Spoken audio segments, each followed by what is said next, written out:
예, 미국 형사 절차기관 여러분 함께 공부하고 계시죠? 5번째 강의네요, 벌써. 오늘은 재판 후의 절차와 그리고 결론에 대해서 여러분들 함께 보겠습니다. 페이지 221페이지 함께 보고 계시죠? 재판 후에는 당연히 sentencing, 선고를 해야 되겠죠? 선고는 법원이나 판사가 피고인에 대해서 형사 절차에 대해서 유죄 판결을 내린 다음에 처벌을 공식적으로 선언하는 것. 이게 선고죠. 대부분의 주에서 판사만이 선고를 할 수 있는데 몇 개의 주에서는 배심원 판결 후에 판사나 혹은 배심원 중 선택해서 선고를 또 받을 수가 있고요. 사형을 선고하는 경우에는 일반적으로 배심원에 의한 재판을 받고 다시 12명의 배심원에 의한 선고에 의해서만 사형을 가할 수 있도록 하고 있죠.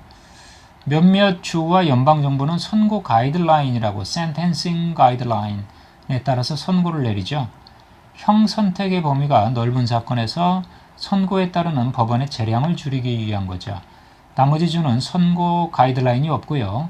따라서 판사가 많은 재량을 갖습니다. 일반적으로 유죄 판결 후에 바로 선고는 내리지 않습니다. 특히 중대한 범죄일수록 그렇고요. 많은 주에서 어떤 형을 선고해야 할지 적절한지 결정하는 데 도움을 주기 위해서 선고 전 조사 보고서 Pre-Sentence Investigation Report를 작성할 수 있도록 요구하고 있기 때문인데 줄임말로 PSIR이 법률로서 요구되거나 판사의 명령으로 요구될 수가 있죠. 대개 이제 보호관찰관, probation officer, 보호관찰관은 그 구금의 대안에 따르는 어떤 보호관찰, probation 처분에 있어서 피보호관찰가가 보호관찰의 조건을 충분히 수행하는지를 감시하는 사람을 말하죠. 그러니까 감시를 받고 있으니까 건전하게 살겠죠. 그러한 내용이 바로 이제 보호관찰관의 의무인데요. 그 선고 전 조사 보고서의 말미에는 보호관찰관이 사건 및 피고인과 관련한 주변 상황을 종합해 볼 때 어떤 선고를 내리는 것이 적절한지 recommendation, 추천을 하도록 하고 있다라는 거죠. 자, 답변 협상의 경우에서 판사가 선고를 하되 판사는 단순히 검사와 피고인 간에 약속된 형을 따르게 되겠고요. 비록 선고권은 판사와 관련되고 판사에게 주어지고 있지만 실제로 선고되는 형은 몇 가지의 영향을 받게 되죠. 첫 번째, 일정한 형을 선고할 수 있도록 규정하고 있는 법률이 있죠.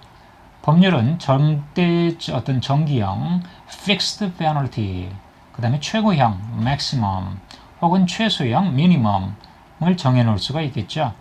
자, 답변 협상, 폴리 바게닝을 통해서 검사와 피고인의 변호사가 일반적으로 선고할 형을 결정을 합의를 할 수가 있겠죠. 중대한 범죄일 경우에 보호관찰관이 법률 혹은 판사의 명령에 따라서 선고 전 조사 PSIR을 했다고 했죠. 이 선고 전 조사에서 보호관찰관은 어떤 형을 선고하는 게 좋은지 추천을 한다라고 그랬죠. 마지막으로 형량이 어떻게 그리고 얼마로 정해지던 정기형 제도를 따르는 주에서는 가석방에 관한 법률에 따라야 되겠고요. 그리고 가석방 심사위원회가 실제로 기결수가 감옥에서 얼마나 머물러야 하는지를 최종적으로 결정을 짓죠. 피고인의 선택에 따라서 배심원이 형을 선고할 수 있도록 하고 있는 주에서는요. 배심원이 먼저 유죄, 무죄에 대해서 결정을 하고 유죄 판결에 대해서 형을 결정할 수 있도록 선고를 하고 있죠. 자, 222페이지. 어떤 주에서는요. 2분 절차를 따르고 있는데 이것은 유죄, 무죄 결정 단계에서 선고 단계를 분리하고 있는 거죠. 이런 경우에 피고인이 유죄 판결을 받은 다음에 배심원은 부과할 형에 관련돼서 검사 및 피고 측으로부터 관련된 정보를 제공받고요. 증거법의 법칙, rule of evidence에 완화되고 따라서 법정에서 들을 수 없었던 증거, 예를 들어서 피고인의 전과라든지 피고인의 폭력성 이런 것들을 또 들을 수 있고요.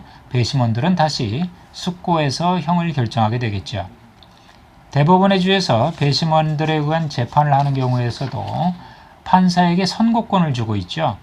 유죄 무죄 판결이 나고 나면요. 판사는 대개 선고를 2주 정도 뒤로 맞춥니다.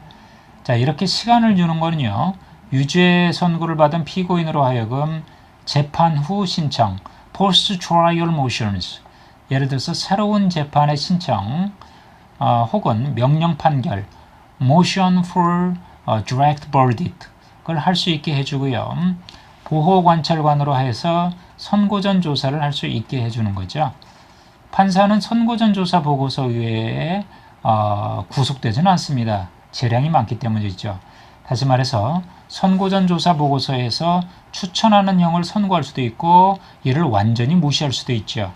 논란이 좀 있기는 한데 대법원의 주에서 피고인이나 피고인의 변호사에게 선고전 조사 보고서를 볼 수 있게 해줍니다. 그리고 보고서상의 오류나 공정하지 못한 정보에 대해서 반박할 수 있는 기회를 또한 제공하고 있죠. 자, 선고가 마치게 되면은 상소를 또 해야 될 수 있겠죠. 가능한 것이 상소, appeal, 두 번째 항목. 자, 가능한 것이 상소인데요. 형이 선고된 다음에 일정 기간, 대개 30일 정도 안에 유죄, 무죄 판결에 대해서 형 선고에 대해서 무죄인 경우에는 상소할 일이 없겠지만은요.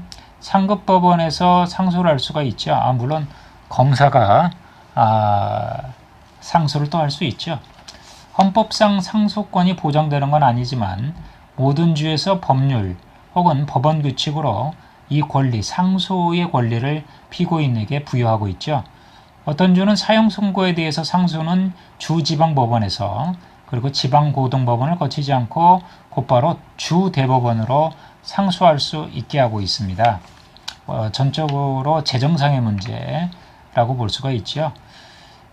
이론상으로 보면 모든 형사사건은 연방법률이나 연방헌법과 관련된 이슈가 있는 경우 연방대법원에서 또한 심판을 받을 수 있죠.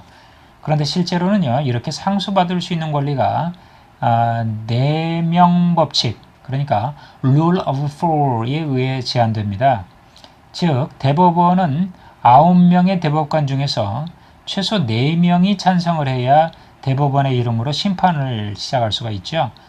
매년 수천 건의 사건이 대법원의 상소심을 받기 위해서 접수되지만은요, 실제로 대법원의 이름으로 심판받는 건수는 정말 얼마 되지 않는다고 하죠. 대법원이 심판을 하지 않기로 결정을 하면 상소를 한 하급법원, 그것이 주 대법원이든 연방고등법원이든 간에 판결은 그대로 유지가 됩니다. 연방법이나 연방헌법과는 전혀 관련 없는 문제로 심판을 하는 경우, 즉 상소의 근거가 되는 이유가 주 헌법 규정이나 주 법률에만 관련이 되는 경우 주 대법원의 판결이 최종적으로 그리고 최종적이니까 더 이상 상소를 할 수 없는 거죠. 피고인이 상소심에서 승소를 해서 하급심의 판결이 파기가 되는 경우 피고인은 같은 행위에 대해서 다시 심판을 받게 되죠. 자, 그런데 이 경우에 피고인은 상소를 함으로써 이중 위험의 금지에 관한 권리를 포기한 것으로 볼 수 있으니까 이것은 가능한 일이죠. 파기된 경우 다시 소출을 하느냐 아니하느냐라는 것은 검사가 결정을 합니다. 그러나 만일 증거 불충분의 이유로 파기된 경우는 새로운 재판이 시작할 수가 없죠. 그걸로 끝나는 거죠. 223페이지 결론입니다. 여러분들 우리가 이제 법정 통역사를 공부하면서 특히 기초가 되는 여러분들 미국 형사 절차기관 재판 시작 전 단계 그리고 재판 중에 그리고 재판 후에 이렇게 각각의 단계를 총 5회의 강의를 걸쳐서 지금 5번째 강의까지 여러분들이 쭉 보고 계신데요. 여러분들이 이런 전체적인 흐름을 머리에 잘 숙고하셔야 되겠고 그리고 기억을 하고 계셔서 여러분들에게 이제 개인적인 질문은 가지 않겠지만은 그 다음 단계에서 검사가 어떤 내용이 나올 거다라고 여러분들이 미리 아실 수도 있기 때문에 어떤 질문 또는 반대 신문 이런 절차들에 대해서 여러분들이 꼭 숙고하셔야 된다라고 하는 것을 명심하시기 바랍니다. 그래야 여러분들이 센텐스 컴플리션이라든지 기타 문제들을 잘 풀어나가실 수 있거든요. 자, 결론 몇 가지만 보면은요. felony, 중죄인 경우 중죄는 6개월 혹은 1년 이상이라고 그랬죠. 그래서 경죄는 1년 혹은 6개월 미만이요. 자, 그래서 경미한 범죄는 뭐 간단하고 쉽게 처리가 되겠지만은 물론 어떤 범죄가 중죄고 경죄인가는 법률에 따라 다르고 주에 따라 다를 수도 있겠죠. 자, 일반적으로 중죄라고 하는 것은 사형이나 주 감옥에서 징역형을 처할 수 있는 범죄 또는 징역형 가운데서는 1년 이상을 가리키기도 하죠. 어떤 경우는 최하 6개월 이상의 징역형도 중죄로 불리우는 경우도 있지만 대부분의 1년 미만은 경죄로 취급을 받죠. 자, 두 번째, 주에 따른 차이를 여러분들이 아셔야 됩니다. 우리 지금 공부하고 있는 학생들 뭐 위스콘신이라든지 뉴욕이라든지 정말 미 전역에서 공부하고 계시잖아요. 그러니까 여러분들이 시험 보고 여러분들이 앞으로 일해야 될 그 주의 법률 그리고 주의 그런 절차 이런 차이들을 여러분들이 잘 아셔야 된다라고 하는 거죠. 그래서 이러한 절차들 연방 및 대부분의 주 법원에서 주에 따른 차이가 있다라고 하는 거고 조건도 다른다라고 하는 거고요. 예를 들어서 어떤 주는 중범을 기소하기 위해서 대배심 제도를 이용하고 있는 반면에 대배심 제도를 전혀 사용하지 않는 주도 있고요. 또 어떤 주에서는 모든 형사사건에 배심 제도를 실시하고 있는가 하면은 어떤 주에서는 배심 제도에 제한을 가하기도 하고요. 연방 헌법이 특정 절차를 요구하고 있지 않는 한 주에서는 그 절차를 반드시 사용해야 되는 것은 아니기 때문에 배심원 제도까지도 없는 경우가 있다. 그래서 재량의 여지라고 하는 것은 판사의 재량을 말하고 있는 겁니다. 자, 세 번째, 주 안에서도 또 차이가 있습니다. 마찬가지로 하나의 주어에서도 서로 다른 법원에서 서로 다른 절차가 있을 수가 있죠. 비록 하나의 주 형사절차법을 따르고 있지만 이런 일은 있을 수 있죠.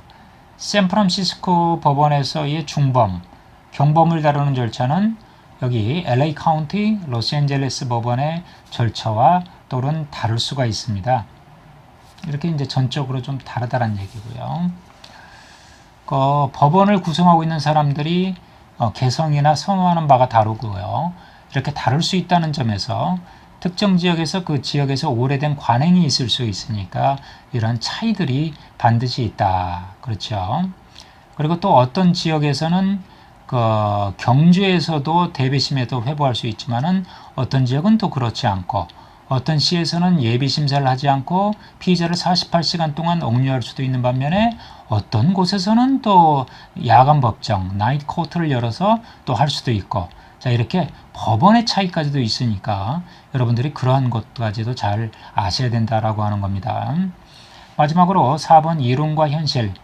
자, 이러한 이론은 여러분들이 이제 규칙과 이런 걸로 따르게 되겠지만은 현실에서는 어떤 편리한 방식이라든지 전통적인 방식 또는 어떤 재정적인 문제 이런 문제 때문에 검사의 역할이 크고요. 폴리바게닝 그 다음에 이제 판사가 또 재량에 의해서 그런 재판이 계속 1심, 2심 올라가지 않도록 또 하기 때문에 여러분들이 뭐 그런 것까지 예측할 필요는 없겠지만 그 다음 단계에 어떤 일이 벌어질 것인가에 대해서는 여러분들이 이러한 과정 면에서 잘 숙고하고 계셔야 된다라고 하는 것이 중요합니다. 자, 이상으로 미국 형사절차기관 5번째 강의 또한 마칩니다. 여러분 감사합니다.